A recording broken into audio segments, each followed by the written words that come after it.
El día de hoy revisaremos los cambios en el campo mexicano durante el periodo postrevolucionario. El propósito de esta sesión es explicar el rezago tecnológico, los contrastes regionales y las causas de la crisis del campo. Antes de iniciar, les recomiendo tener a la mano su libro de texto, cuaderno, lápiz o bolígrafo para hacer sus notas. Si ya están listas y listos, comenzamos. Relacionado con el tema de hoy, en nuestra sección Leer para conocer, haré la lectura de fragmentos de la obra Tragicomedia Mexicana 1. La vida de México, de 1940 a 1970, de José Agustín Ramírez Gómez. Dice así: desde su llegada al poder, en 1940, Ávila Camacho inició el desmantelamiento de la reforma agraria de Lázaro Cárdenas. El dogma revolucionario de la entrega de tierras aún era sagrado, y Ávila Camacho también hizo sus repartos, solo que estos fueron de tierras pésimas, cerriles o de plano inservibles. Por si fuera poco, los trámites de acreditación llegaban a demorarse hasta 35 años. Muchos campesinos de plano rechazaban los predios otorgados. Y eso era todo, pues el gobierno insistía en que ya no había tierras que repartir. En cambio, se fortaleció la oficina de la pequeña propiedad y con esto regresó, cada vez con más fuerza, el latifundismo. Bastaba con dividir una inmensa extensión en pequeños predios y ponerlos a nombre de familiares o prestanombres. Por si fuera poco, los neolatifundistas por lo general contaron con la franca complicidad de las autoridades estatales y municipales, que deliberadamente cometían errores en los planos de localización o en las afectaciones para permitir que los agricultores se ampararan o, al menos, crearan verdaderos laberintos de documentos. Los ejidatarios cada vez más corrían el riesgo de ser despojados y pronto cayeron los ejidos que se hallaban en torno a las ciudades principales, que al crecer devoraban todo a su derredor. El apoyo al agricultor privado era tal que resultó impresionante el número de certificados de inafectabilidad expedidos por el gobierno de Ávila Camacho. Se les dieron excelentes distritos de riego y en 1944 el 60% de los terrenos en regadío pertenecían ya a la pequeña propiedad. Naturalmente, numerosos ejidos producían, pero a estos se les forzó a cultivar para la exportación café, cereales, verduras y algodón, que en especial se destinaban a los mercados de los países en guerra, y la política general del gobierno en materia agraria iba en contra del mercado nacional, que por supuesto sufría escasez, con el correspondiente acaparamiento y carestía. La política antiagraria de Manuel Ávila Camacho, además de privatizar el campo, generó descontento entre los campesinos. Por otra parte, la denegación de solicitudes de tierra, más las numerosas resoluciones de inafectabilidad agrícola y ganadera que acapararon más de 3 millones de hectáreas de agricultura privada, desalentaron a tal punto a los campesinos que se inició un creciente bracerismo. Cada vez era más la gente que, desesperada por la miseria en el campo, o se desplazaba a alguna gran ciudad o de plano emigraba legal o ilegalmente a Estados Unidos. Si no, eran frecuentes las grandes caravanas del hambre, que desde regiones del interior se dirigían a pie, inútilmente, a la Ciudad de México, a pedir justicia al presidente. Hasta aquí nuestra lectura.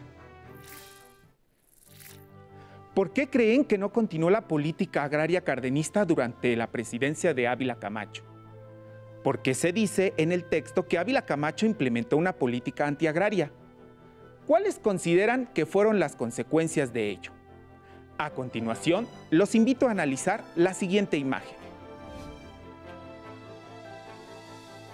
¿Qué observan? ¿Quiénes aparecen en ella? ¿Qué están haciendo? ¿Por qué creen que fue plasmada esta escena por el pintor? Se trata de un mural pintado en 1924 por Diego Rivera, titulado El reparto de tierras, el cual muestra a hombres vestidos de traje y corbata que representan a funcionarios encargados del reparto de las tierras y están rodeados por campesinos vestidos de blanco, que ponen atención a lo que se les informa. Este hecho representa la preocupación de los gobiernos postrevolucionarios por el cumplir lo señalado en el artículo 27 constitucional, como respuesta a una de las principales demandas de la Revolución Mexicana. Los antecedentes de la reforma agraria se encuentran en el Plan de Ayala de 1911 y en la Ley Agraria de 1915. Sus postulados, como ya se mencionó, fueron incluidos en la Constitución de 1917. A continuación, les muestro una serie de mapas sobre el proceso de reparto agrario en el territorio nacional, que se llevó a cabo de la siguiente manera. Inició en 1915, durante el mandato de Venustiano Carranza, con un reparto de 167.936 hectáreas. Los estados beneficiados sobresalen en color naranja y son Chiapas, Tabasco, Quintana Roo, Tlaxcala, Ciudad de México, Colima, Aguascalientes, Sonora y la península de Baja California. Entre 1920 y 1924, durante la presidencia de Álvaro Obregón, la cifra aumentó pasando a 1.133.813 hectáreas, incluyendo estados como Nuevo León, Tamaulipas, Sinaloa, Nayarit, Guanajuato, Querétaro, Morelos, Oaxaca y Campeche. En el mapa están resaltados en color amarillo. Plutarco Elías Calles, entre 1924 y 1928, superó lo repartido por su antecesor y la cifra alcanzó 2.872.876 hectáreas, que se extendían por los estados destacados en beige: Jalisco, Michoacán, Hidalgo y Coahuila. En el periodo de 1928 a 1930, correspondiente a la presidencia de Emilio Portes Gil, las hectáreas repartidas fueron 1.707.750, las cuales se distribuyeron en Puebla, Estado de México, Guerrero y Veracruz, coloreados de verde claro. Pascual Ortiz Rubio, entre 1930 y 1932, repartió 944.538 hectáreas en los estados de Durango, Zacatecas, San Luis Potosí y Yucatán, que destacamos en otro tono de verde. Finalmente, este mapa nos muestra el periodo de 1932 a 1934, con el gobierno de Abelardo L. Rodríguez, que hizo un importante reparto en el territorio de Chihuahua, con 790.694 hectáreas, y se destaca en verde oscuro. El reparto territorial ejecutado en la época cardenista fue el más importante del periodo. Los invito a conocer cómo se llevó a cabo este proceso en la siguiente serie de mapas. Entre 1934 y 1940, los estados en color rojo, Sonora, Baja California Sur, Ciudad de México, Tlaxcala, Morelos y Chiapas, reciben el menor porcentaje repartido de tierras en este periodo, con un aproximado de 99.999 hectáreas. En color amarillo se destaca Baja California Norte, Colima, Aguascalientes e Hidalgo, donde se repartieron de 100.000 a 299.999 hectáreas. Se continuó el reparto en los estados de color beige: Tamaulipas, Veracruz, Tabasco, Yucatán, Quintana Roo, Oaxaca, Guerrero, Puebla, Estado de México y Nayarit, en los cuales fue de 300.000 a 599.999 hectáreas. El reparto de tierras fue superior en los estados coloreados en verde limón: Sinaloa, Zacatecas, Nuevo León, Guanajuato y Querétaro, con una cifra entre 600.000 y 999.999 hectáreas. A los estados destacados en otro tono de verde, Chihuahua, Coahuila, Durango, Jalisco y Michoacán, se les otorgaron hectáreas que rondaban entre 1.000.000 y 1.399.999, Finalmente, en verde oscuro están los estados más beneficiados del reparto agrario cardenista, San Luis Potosí y Campeche, con una entrega que osciló entre 1.400.000 y 1.800.000 hectáreas. Es así como durante el gobierno cardenista, el reparto de tierras en ejidos y pequeña propiedad fue intensivo, llegando a casi 19 millones de hectáreas, convirtiéndose en el periodo que más benefició a los campesinos. La información que les acabo de presentar nos muestra que el reparto agrario en los primeros gobiernos postrevolucionarios se hizo de forma lenta. A partir de los años 30, este proceso se aceleró, debido a que el gobierno mexicano buscó nuevos rumbos económicos que lo impulsaran a la modernidad que se vivía en el mundo. El presidente Cárdenas consideró que no solo bastaba el reparto de tierras, sino que era fundamental el apoyo crediticio por parte del Estado. Por lo cual, se dio impulso al financiamiento rural para apoyar económicamente a los campesinos, organizados en cooperativas, mediante el Banco Nacional de Crédito Agrícola. Más tarde, este también otorgó préstamos a pequeños y grandes propietarios. El objetivo fue fomentar la producción agrícola para abastecer el mercado interno y externo. Para continuar con el tema, vayamos al siguiente video. El aumento de la población mexicana y el proceso de industrialización que experimentó México a partir de 1940 requería renovaciones en el sector agrícola. La producción alimentaria tenía que expandirse. Un poco antes, durante el gobierno del general Cárdenas, se amplió la producción agropecuaria debido a la expansión de las tierras cultivadas, así como los apoyos económicos a los ejidos. En la década de 1940, el gobierno decidió apoyar activamente algunos sectores del campo. Se hicieron obras de irrigación y se realizaron investigaciones científicas con el objeto de aumentar la producción por unidad de superficie cultivada. Esto provocó que el sector agrícola creciera al mismo nivel que el industrial durante esa década. En ese tiempo no había deuda externa, México se bastaba con sus propios recursos en un ambiente mundial en donde el crecimiento era la pauta general.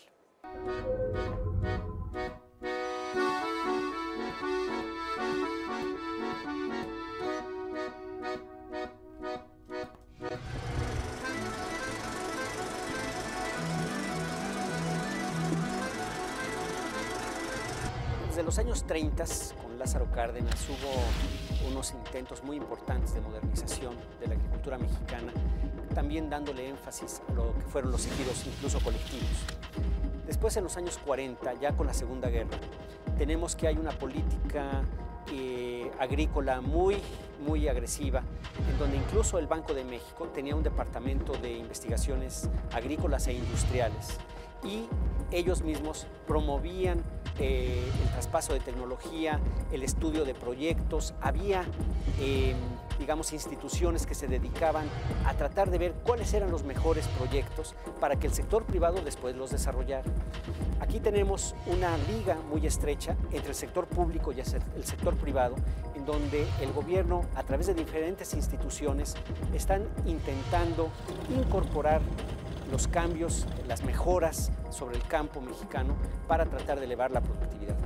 Esto ocurre en estos años de los 40. La agricultura crece muy rápidamente, tanto como el sector industrial, y esto le permite al crecimiento mexicano estar como muy balanceado. Tenemos una agricultura fuerte, producción de alimentos adecuados y al mismo tiempo una industria que está creciendo con bastante rapidez.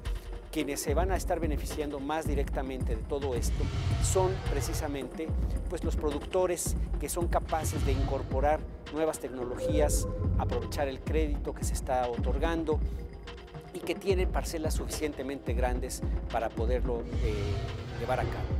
Este crecimiento se da en las regiones del país en donde son más susceptibles de poderse aprovechar las ventajas de una agricultura de gran escala, es decir, donde tienes terrenos más o menos planos, donde tienes, o si no riego, por lo menos temporadas de lluvia suficientes, y que en este sentido puedes mejorar significativamente la productividad en el campo.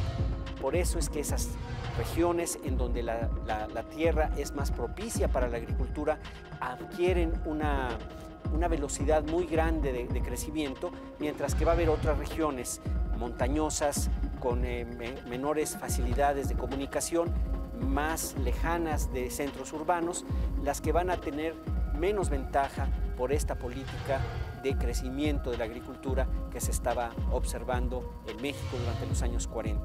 Se establecen precios de garantía, es decir, un mínimo de un precio que se le va a pagar a cualquier persona que produzca maíz, frijol, soya, lo que fuera, con la idea de poder asegurar al campesino, ahí sí, a cualquiera, a los ejidatarios, un ingreso mínimo.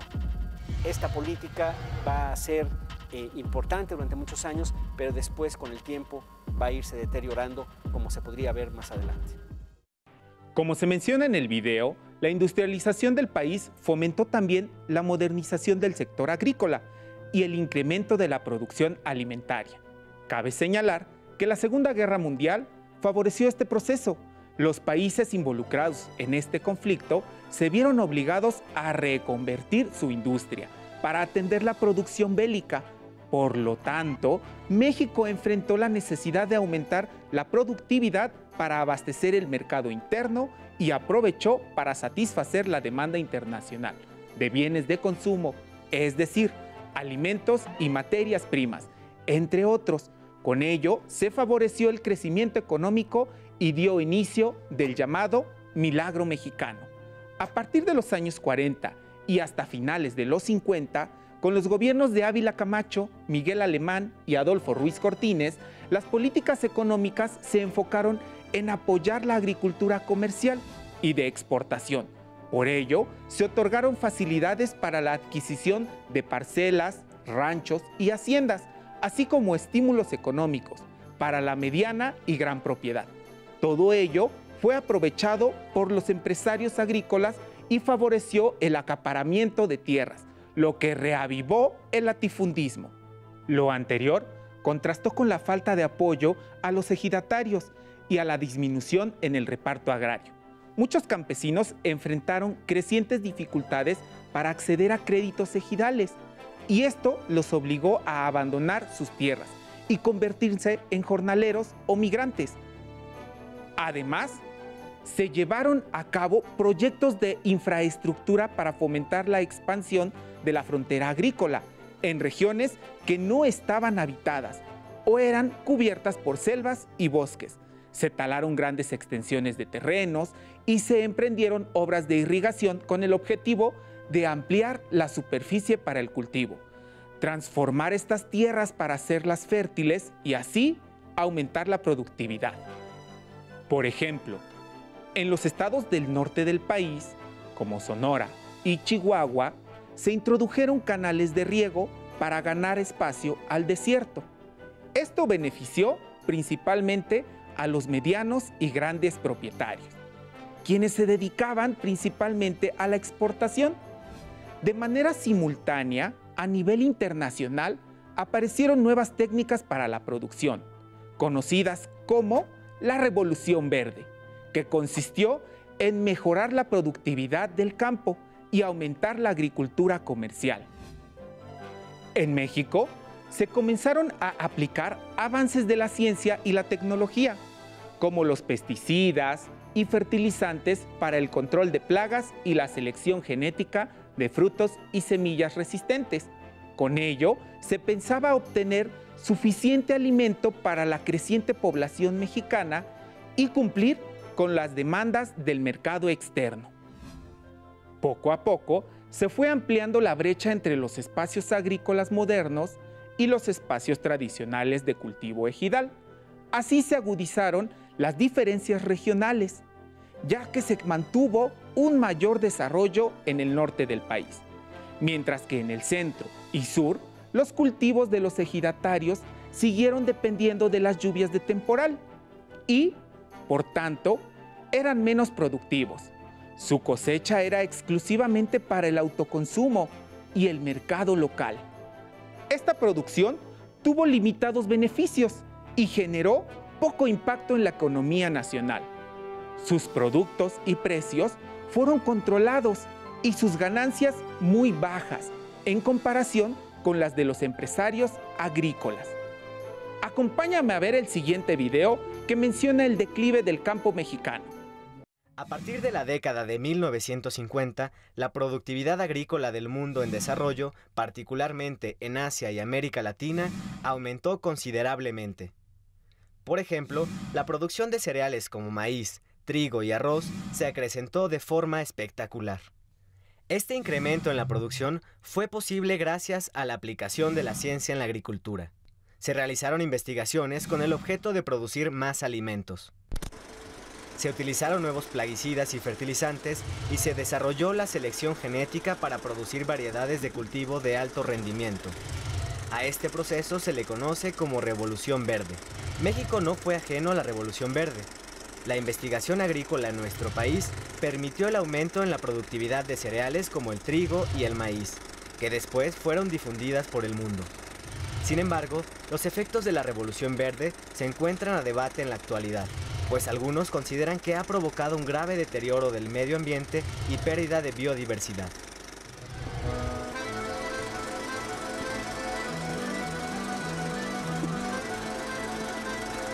Para principios de los años 60, la agricultura mexicana ya da muestras de debilidad. Por un lado tenemos que solamente algunos productos están siendo, producidos bien. Algunas cosechas son muy buenas en algodón, en algunas otras cosas, pero ya la producción mexicana empieza a ser insuficiente para alimentar a la población. Esto muestra ya que el campo mexicano estaba siendo incapaz de generar los recursos que le estaba demandando el resto de la economía. Por un lado, también vemos que la agricultura está dejando de jugar el papel que había jugado en los años 40 y 50. Es decir, al no ser capaz de exportar ya productos, entonces ya no genera los dólares necesarios para importar bienes de capital, maquinaria, etc. Por otra parte, también se da una fuerte migración. Al no hacer productivo el campo mexicano, lo que encontramos entonces es que hay un desplazamiento de la gente hacia las ciudades, hacia los centros urbanos, y esto evidentemente deteriora todavía más el propio campo mexicano, deja solo aquella parte. Y por el otro lado también vemos que la política económica en México, que había favorecido precios bajos de los alimentos, por lo tanto dándole menos ingreso a quienes producen los alimentos y costando menos a quienes no producen alimentos, sino que son los obreros, digamos, o las personas en las ciudades que tienen que pagar poco por sus alimentos. Entonces hay un deterioro de lo que se llama los términos de intercambio, es decir, el campesino tiene que trabajar mucho más para poder lograr lo que alguien en la ciudad tiene que trabajar mucho menos, tiene que dar más por menos. Y este deterioro de la agricultura se va a notar, crece muy poquito, la gente tampoco quiere invertir mucho en el campo. ¿Por qué? Pues porque estos precios de garantía son demasiado bajos, no conviene producir en México en este sentido, y por lo tanto tenemos un campo cuya situación se está deteriorando cada vez más. Al final de los años 60 ya traemos por cierta debilidad en la economía mexicana. El campo es uno de los problemas, no es el único, pero es un problema importante que va a requerir enormes inversiones para poder retomar aquella etapa tan extraordinaria que se había tenido en los años 40 y 50, y ya para fines de los años 60 tenemos una agricultura muy debilitada, con pobreza en el campo y donde se ven las grandes diferencias entre campo y ciudad, y por lo tanto este proceso migratorio que ha sido una de las características de México en el siglo XX. En el video se menciona que la producción agrícola descendió a mediados de los años 60 y mostró evidencia de agotamiento. Las políticas agrícolas se volvieron insostenibles, los problemas del campo se agudizaron y la desigualdad, la pobreza y el abandono de las tierras ejidales fueron en aumento. Cada vez más los préstamos y apoyos ejidales se condicionaban a intereses políticos y prácticas corruptas. La percepción de que el ejido no tenía futuro y que el campesino no podía vivir del autoconsumo se afianzó. A partir de los años 70 se buscó superar la crisis del campo, que se manifestaba en disminución de la producción, rezago tecnológico, falta de apoyo al desarrollo del campo, dependencia alimentaria, migración a las ciudades, desigualdad social y descontento en el ámbito rural. Se hicieron esfuerzos por echar a andar un nuevo proyecto agrario con tendencia a la exportación y la búsqueda de nuevos mercados internacionales. Sin embargo, el gobierno fue incapaz de responder a las continuas demandas de reparto de tierras, pues argumentaba que ya no había más por repartir. Por otro lado, preocupaban los resultados deficientes que habían mostrado la pequeña propiedad rural.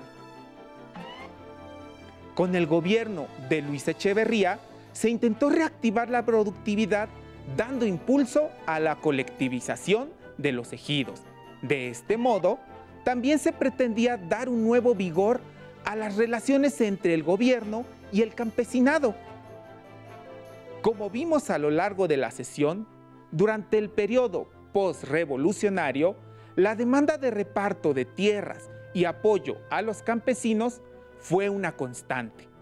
Los esfuerzos por atender esta demanda se iniciaron con el gobierno de Venustiano Carranza, pero fue hasta el sexenio del presidente Lázaro Cárdenas que se tomaron medidas para la expropiación de haciendas y la división de sus terrenos, así como la asignación de tierras que pertenecían al Estado mexicano, cobrando importancia las modalidades de ejido y pequeña propiedad.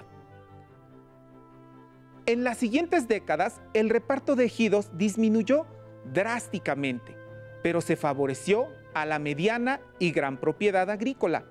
Con ello, se esperaba dar respuesta al crecimiento demográfico y al aumento en la demanda nacional e internacional de alimentos. A finales de los años 40 y principios de los 50, los avances en la industrialización incentivaron la producción del campo y las ganancias económicas de las empresas agrícolas. Sin embargo, esto no benefició a todos los campesinos. En la década de los años 70, la crisis del campo mexicano fue inevitable.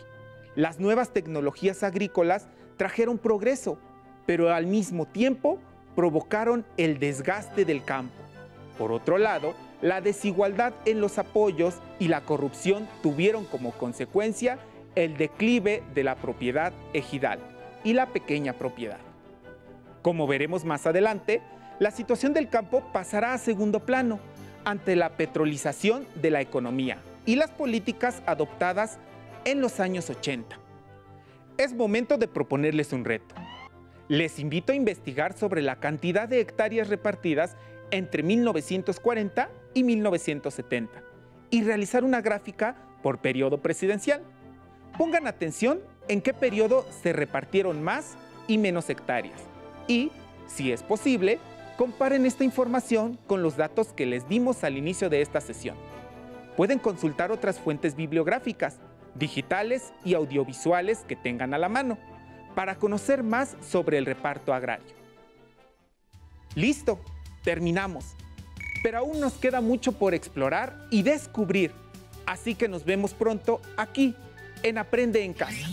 Hasta la próxima.